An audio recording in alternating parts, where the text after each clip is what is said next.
काय माहितीये का, तुम्हाला कोणतेही अर्थ काढायला तुम्ही फ्री आहात. जे अर्थ काढायचे ते काढा. युती झाली म्हणून तुम्ही जाहीर करा आमचं म्हणणं नाही. अजून निवडणुका जाहीर झालेल्या नाहीत. सुप्रीम कोर्टाने सांगितलं 31 तारखेच्या जानेवारीच्या पूर्वी घ्या, पण त्याच्या पुढे एक लाईन आहे. निवडणूक आयोगाची तयारी झाली असेल तर, ही लाईन तुम्ही विसरताय.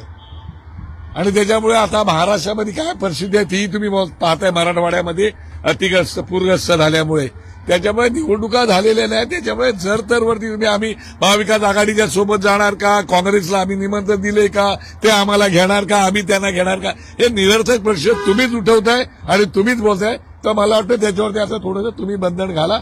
उद्या आमची ती तिकडे त्या ठिकाणी निवडणूक आयोगाला भेटणार आहोत.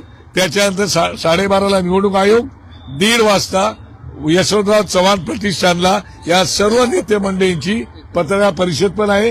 तिकडे मी तुम्हाला निमंत्रण देतो. तुम्ही तिकडे पण या.